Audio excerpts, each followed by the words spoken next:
Welcome to How to Find More Direct Clients Than You Can Poke a Stick At podcast, a mix of both solo episodes and expert interviews. Our ideal listener is an early career, ambitious, and passionate online language services provider. She is committed to professional growth and achieving success in the fiercely competitive translation and interpreting industry. She balances multiple responsibilities with resourcefulness, values mentorship, is open to learning, and investing in her professional development journey. She embraces technology and seeks to optimize workflow, eager to connect with like-minded peers and build out her professional network.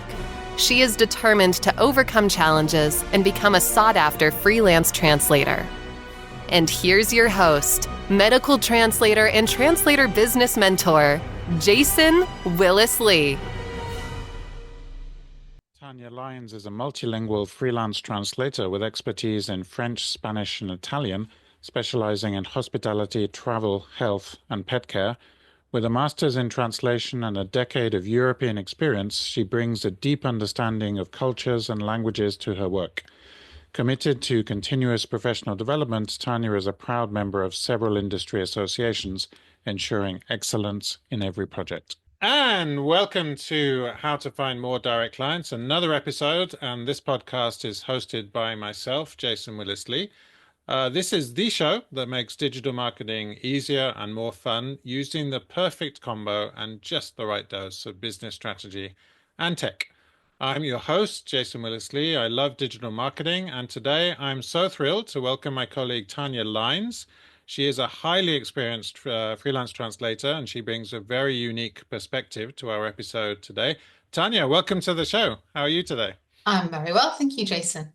And thank you for inviting me. Oh, thank you for accepting the invite. My pleasure. Can you just kick us off by telling us a bit about your personal journey and business journey? How did you become a translator? What are your language combos?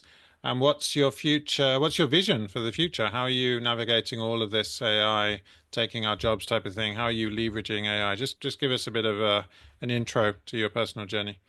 So I haven't really gone the conventional route, but I've always been very interested in languages. I was very lucky to have a British dad and a Swiss mum from the French part of Switzerland. Mm-hmm. So I was, brought up with both languages, although having spent the first 18 years of my life in the UK and done all my schooling there, I'm very much British, but just very lucky to have that French, since I was a little girl, basically.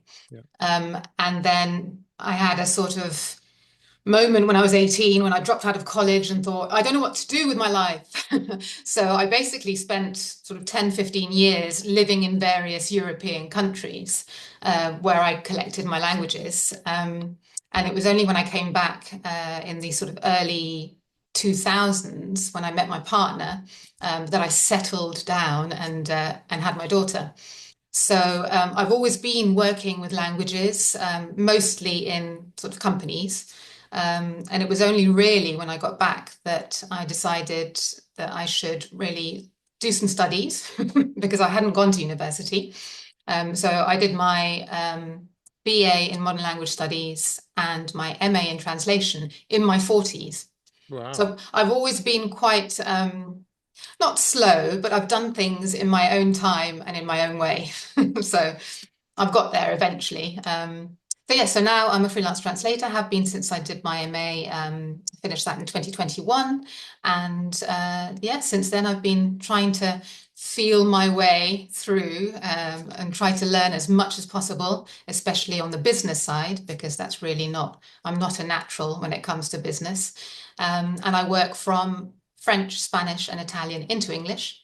I also speak German, but that is my weakest German language. And I am hoping to offer it as a language, but I do need to improve a little bit more. You and I talked before we scheduled line up the interview. We talked about productivity. I know you like productivity. I know you're a mum. You're a working mum of a teenager. Mm-hmm. What kind of strategies do you have for your personal time management and just managing being a mum with work? How do you do that? Do you intentionally leverage a strategy or? I try I mean, my main strategy, if we can call it that, is habit stacking. So I try and, I know people say that you don't actually multitask. You're basically splitting your attention 2 or 3 ways or more. But I think there are some occasions when you can do both. For example, when I'm doing the dog walk or household chores, then I will listen to podcasts in my source languages. And I try and make use of those sort of 5-10 minute slots that we have so many of during the day to get things done as well. I think removing barriers is very important. So, I used to be the sort of person that would go to the gym and I'd set myself, right, I've got to go 5 times a week, do an hour session each time. And then you've got the commuting. So, it all takes a long time. Whereas since COVID, I've been doing all my workouts at home. And you can literally, I wear sports clothes at home, so I don't even have to get changed. I just go into the conservatory, roll out my mat, and I can do a 10 or 15 minute workout. And it's not really having that much of an impact on my day, but it means I can be consistent and do a workout every day. I think we have this ideal, I've got to do an hour, but that's an obstacle and it stops us from doing it. So yeah, that's my main sort of strategy. So making use of these little bits of time here and there that actually add up over the day, and trying to do things together.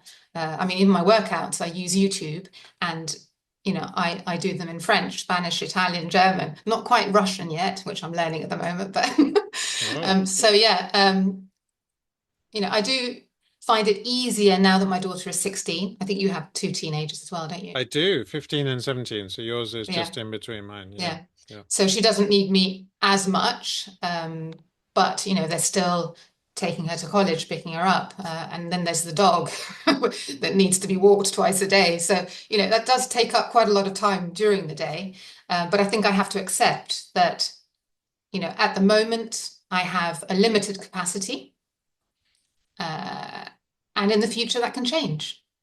So it is a question of really trying to fit in as much as possible in a limited amount of time, and accepting that, it's not possible to do any more. Otherwise, I'll beat myself up about it every day.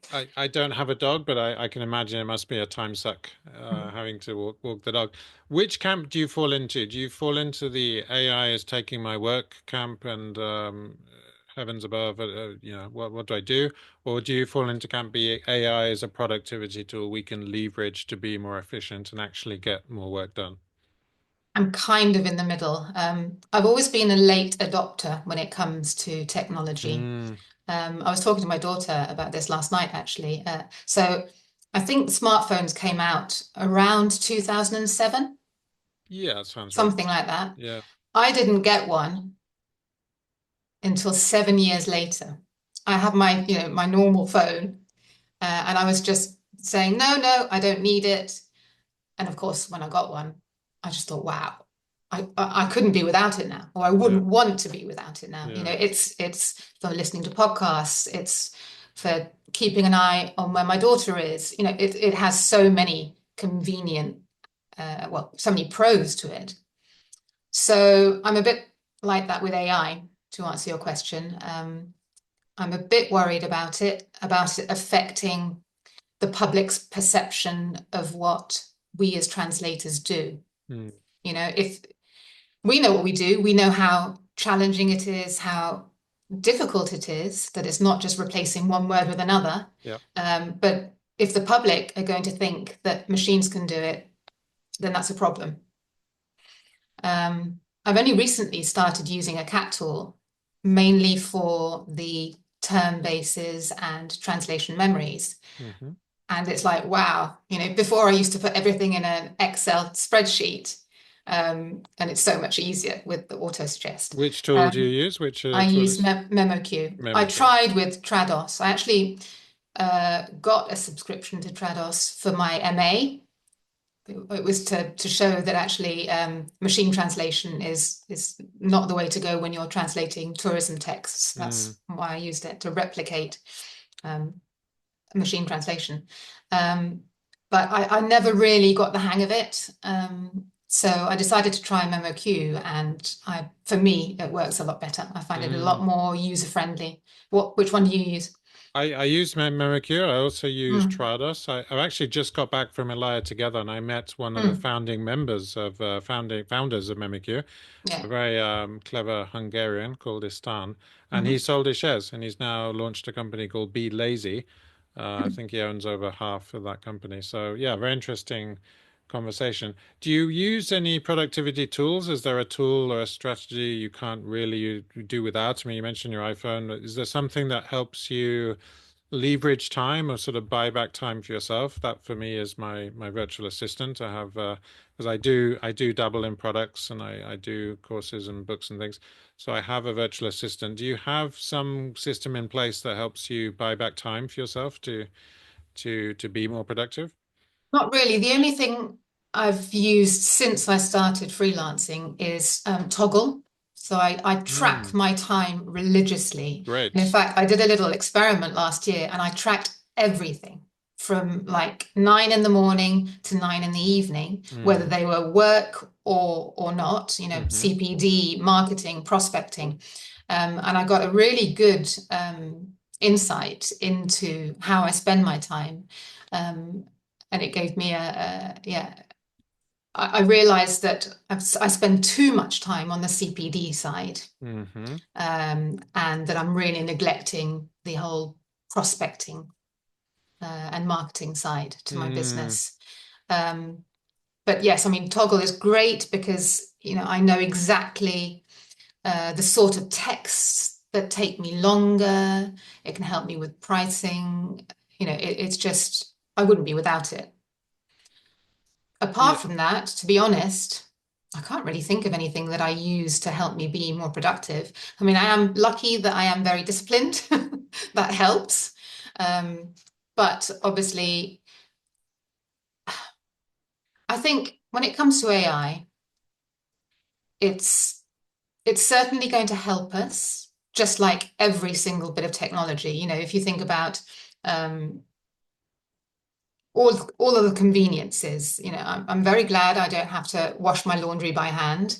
Um, I'm very glad that I don't have to walk into Salisbury because it's about 3 miles to do my shopping. Um, so I understand that technology is helpful, but I'm worried that AI, first of all, what kind of impact is it going to have on our planet? Mm. All of those data centers and resources that they need. I'm also worried that it's going to make us a little lazy. It's Hmm. all very well saying, "Oh, well, use AI to come up with ideas." Why don't we come up with ideas ourselves? Mm. Fine if you're going to use it for summarizing things that might have taken you weeks. Um, I'm not sure. I never used it for translation. Have you? Have you tried it out? I have tried it out, not without needing editing. So I've Mm, tried out, I'm wary about confidentiality and things like mm, ChatGPT. So I now have a ChatGPT Plus license, which I bought for the workshop in Barcelona, which was the customizable GPT. So mm, I'm less worried about those things. In response to your time prospecting, I think, or your time tracking, that's excellent. You sound very disciplined. I don't think you can do too much CPD. What I would say is it's got to be intentional CPD, and you've got to mm. be implementing the things you're learning. If Yeah, you're just doing CPD for the sake of, more training, no, it's got to be things that are moving you forwards faster in your business and helping you make sales. So how advanced a ChatGPT user are you? Are you just using the free version? Do you use just the free just the free version. version? Yeah. And to Okay. be honest, I haven't really used it for anything. The only thing, there's a bit of a tradition in our house where we used to draw Christmas cards and birthday cards. Uh-huh. And now we've got sucked into the image generator. Right. Yeah. So we use that, which is a lot quicker and a lot easier, although sometimes it takes several attempts to get it right because there'll be some weird things in the images. Sure. Um, so yes, that frees up time, but then I think, isn't that a bit of a shame? We used to Be creative. develop our Yeah. art, be creative, Yeah. and now we've gone the convenience route. I don't know. I'm still very much on the fence about the whole AI thing. But they say that the only constant is change, and it's impossible to stop the march of progress, isn't it? It is. I've used the images myself in ChatGPT more recently. I would use copilot.com Mm-hmm. slash image, I think it is, because a colleague said just use Copilot. I can now do that in ChatGPT as well. I use it for my newsletter images or just to come up with an image with the message, the little story I'm telling that particular week. What low value tasks do you think a business could benefit from? So, I mean, I've just come back from a conference, and one of the two best sessions was a chap who actually talked about digital PR and online visibility as public relations. He's an SEO company in Boulder, Colorado, Swiss guy actually. Right now spending time with his family in Switzerland. He said he'd laid off 3 people from a team of 20, automating their jobs, which is sad for those 3 people, but he can actually do more with less, with fewer people. And I thought that was a very fascinating comment of where the industry is going. And yeah, 3 people have lost their jobs because of AI. What low value tasks do you think you could automate in your day to day? What would increase your efficiency? I'm just thinking about you working smarter, not harder. How can you buy back your time without using a VA, without incurring a cost, maybe using a tool? What kind of tasks do you think you do repetitively that could be automated? Does anything come to mind? I was thinking, could you hire a robot to walk your dog? But presumably you No, you no, you enjoy no. you enjoy doing you enjoy the exercise, right? Absolutely. And So it's let's good cut because that out. it takes me out. It's, Exactly. yeah, Yeah. it's very You're necessary. oxygenating your brain and everything. Yeah. Mm, mm. Um, I mean, I do a lot of research. Can AI help me with that? I would still have to check because you know, I wouldn't trust it. I mean, obviously, you've got to be careful when you're doing research yourself that you're using, proper sources. Yeah.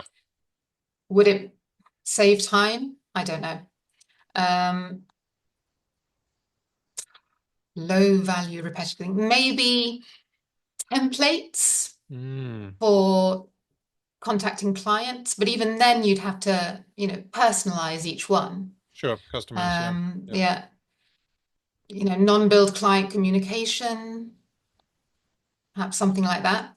Those typical Um, emails you send that you just want a sort of macro to pull it yeah, out yeah. and repeat it. Yeah. Mm. What about time blocking and batching? Do you batch tasks? Do you time block? Do you use the Pomodoro technique, this sort of egg that we have on our desks and there's an alarm going off to you? What about those strategies? My equivalent of Pomodoro is that I have a treadmill desk. It switches off after 30 minutes. Mm-hmm. So I can choose whether to, have a break or change tasks at that point, or I can set it for another 30 minutes if I'm, deep in work or whatever I'm doing. Mm, So that kind of helps me, you know, keep track of time as well as the toggle. mm, I know I have quite a structured morning because I know that normally I have to take the dog out for a walk, and then I have maybe, a couple of hours in the morning before lunchtime to mm-hmm. do client work. And then I know that I have maybe another hour or two in the afternoon stroke evening. So yeah, because my day is so structured, it's, I do it pretty much on autopilot. I don't have to think about, when I have to block time. Mm, And obviously, as you know, things can change on a daily basis. So you have to be quite adaptable. But I do know that my more productive hours are in the morning. I'm a morning person. mm, Once you get to sort of 4 or 5, I notice that my brain starts to stall. So yeah, I kind of use my treadmill desk for time blocking because I know that I know that I do work in blocks of 30 minutes or 1 hour at a time, mm-hmm, mm-hmm. and then I take a rest. Do you have a Vari desk that enables you to work standing up? I mean, presumably your treadmill desk is moving. Are you working standing up there? So it's a height adjustable desk Yeah. with a treadmill underneath it. Mm-hmm. I always have the desk in the same position because apart from now, which I have a sort of ergonomic stool Mm-hmm. that I'm sitting at, I'm either standing or pounding the treadmill. Okay. Do you Mm. know the brand of the desk? What brand is that? Um, Office Fitness. Office I Fitness. Yeah, I Okay. don't know if they're still around because I've had this for about 6 years. Mm-hmm. Mm. Okay, yeah, I had a Varidesk years ago. I actually have heart failure, so I need to do a certain amount of exercise. So Mm. that's interesting for me. The time management tool Tanya mentioned is Toggle, Toggl, and the other one is Timestamp. There's another one which is quite good at time. I've used both, and I quite like Toggle. Mm. And I I mean, I think use the that's free version and, yeah, yeah. it's perfectly suitable for my needs. I don't need Mm. anything, more sophisticated. I'm What sure that if you fun pay for it, you probably do get extra, I'm just wondering what functions does the paid version give you that the free version doesn't? You I you don't know. haven't explored them, no, because to Yeah. be honest, I don't need them. That'll be quite interesting. How Mm. do you manage your energy? So energy management is important. There's a lot of talk in the entrepreneurial world about anti-burnout, and Mm. these people that say just grind, grind, grind and make money. I saw an influencer saying that who has an audience of 120,000. That's the opposite of what I'm hearing from some quarters of the industry, which is 5 hour days, lifestyle business. And I like the sound of that. I try and do my work from 8 to 2. As we're saying, it's just coming up to 2 for me. It's an hour earlier for you. And then after lunch, it'll just be, a couple of relaxed brain activities. Wouldn't be intensive working. Wouldn't be client work after 4. How do you manage your body and your energy, your rest? How intentional are you about that? Because you sound very disciplined and things are very organized in your house. I'm getting that feeling. How Yeah. do you do your energy and rest management as well? I'm pretty active, Mm-hmm. between dog walks and treadmill and workouts and yoga. I, Yeah. I don't often sit down during the day. Um, but this was a conscious decision. When I was in my 40s, I was in pretty bad shape. I'd spent several decades not looking after myself. Mm, So I made a conscious decision to change my ways. And since then, I've pretty much got rid of everything I had, from basic niggles like things that people live with every day, like bloatedness, mm, to nothing like heart failure, but mm. gout, all Yep. sorts of strange things, reflux. Yep. So by changing my diet, changing my lifestyle, I have given up alcohol. I just feel amazing. And so in terms of energy, yeah, I'm pretty energetic most of the day, but I really prioritize my sleep. Mm, I try and get to bed by sort of 9:30, 10, enough time to read a bit, do a bit of mm, Duolingo, and then I need about 7.5 hours of sleep. That's mm, the ideal. mm, So, no more watching Netflix at night. mm. It's a huge sacrifice. It's a first world problem. I'm guilty of Um, Netflix at night, I mm, think. Yeah, yeah, those series. What yeah. were you doing before not looking after yourself? Can you be more specific that you changed? Was it just So alcohol or terrible diet. okay. In my teens and 20s, I lived on tea and toast, basically. So Mm, I completely changed. I went paleo. So I got rid of anything that contains wheat. So no bread, no pasta. Some people are going to think, oh my God, what mm, should you eat then? So yep, it's basically, yeah, cleaned up my diet completely. Uh, no more sitting around because I was quite sedentary as well. yep. The giving up alcohol actually happened organically. It's just I reduced until one Christmas I had a sip of champagne and thought, you know what, I've lost the taste for alcohol. Mm. So that wasn't intentional, but it has made me feel better because suburban drinking every evening with a meal, it's very easy to drink a whole bottle of wine, isn't it? I don't know what you're like with alcohol, but yeah, I'm not. Yeah, I'm a pretty social drinker. I mean, I like Mm, maybe half a glass of wine at lunch occasionally, but mm, often it's just water. Yeah. I don't drink large amounts, never have done. Mm. And I don't smoke. The heart failure came from COVID and then a Oh viral God. pneumonia, so that sort of came out of Wow. nowhere, just through the context of what we were living with the Mm. pandemic. Mm. Let's go into some final five questions. We ask all our guests these questions, just a Yeah. couple of quick fire questions. What's the best business advice you've ever received yourself from someone, or perhaps you've given to someone else, a mentee, or received from a mentor? What's the best business advice you think you've Um, received? I've been reading quite a few business books. Okay. The ITI Marketing Network has a Mm. biz book club, so Mm-hmm. we've read a few recently, Mm. and there were quite a few sort of interesting nuggets. But I think what stuck with me is make it easy for the client, and so that you can, apply that to all sorts of things. Make it easy for the client Yeah. to find you, so be Yeah. visible. Make it easy for your client to work with you. Make it easy for your client to, don't give your client any extra problems. Um, be proactive, add Mm. value. I mean, I know that that's a bit of a cliche these days to add value to someone's business, but Mm. yeah, make it easy. Yeah, make it easy to say yes as well when you give a Yeah. proposal. Just to Mm. communicate that value, communicate the outcome of your service very well. Yeah. Outcomes-based selling, not so much for so many words. Mm. That's what I try and teach. Using just one word, how would you describe AI? What's the first word that comes into your head when I ask you that? Inevitable. That's a good one. That's a very good one. What's the biggest myth, do you think, when it comes to clients buying translations or perhaps an interpreting service? What do you feel clients believe that is wrong? I like doing a lot of myth busting and crushing people's objections when they refuse to buy. That's one. But what is a myth that people believe or prospects believe that you later find is not true? Well, definitely that it's easy to do. Okay. And I think good enough, I like to think that I'm really focused on excellence. Hmm. I think there are always going to be clients who are happy with good enough. Sure. But hopefully there'll still be loads that want excellence, that want a translation that really does go that extra mile. So that's not really busting a myth, is it? But yes, that translation is something that's easy, Hmm. and that machines can do, which Yeah, they can that to an extent. Depends what kind of translation, of course.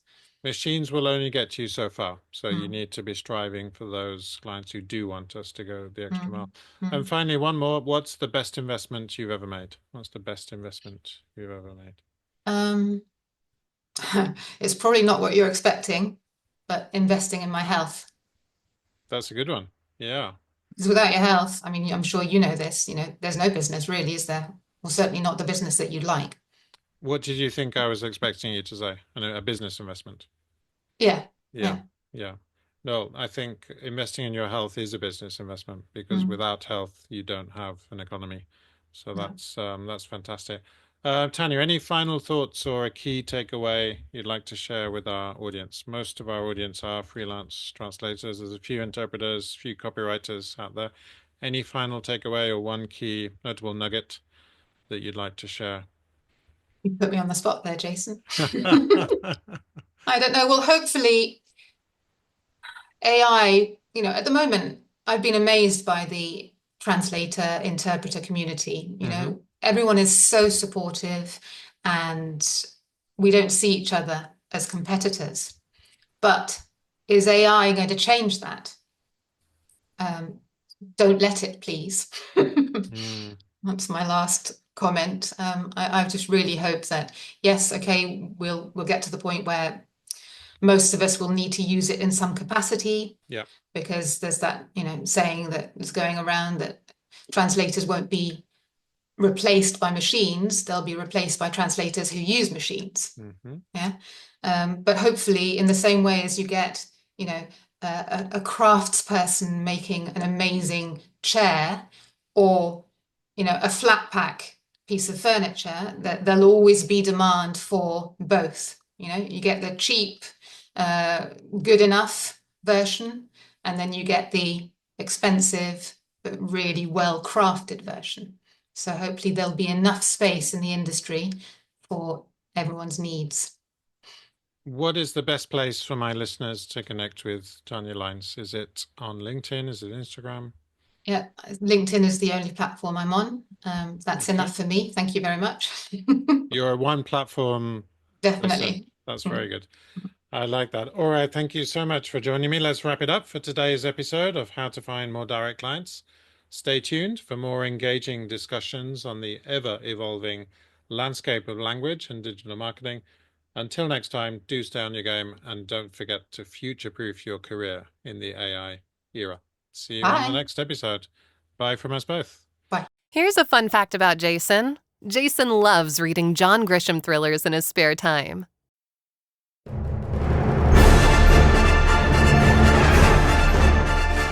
Thanks for tuning in to the How to Find More Direct Clients Than You Can Poke a Stick At podcast. We'll be back soon. In the meantime, why not head over to www.entrepreneurialtranslator.com to access all our tools and resources to monetize and future-proof your freelance translation business. And don't forget to hit the plus button in Apple Podcasts or iTunes, or subscribe in Spotify to be notified when new episodes drop. For regular tips and insights, business strategy, or marketing techniques straight to your inbox, please sign up at www.entrepreneurialtranslator.com.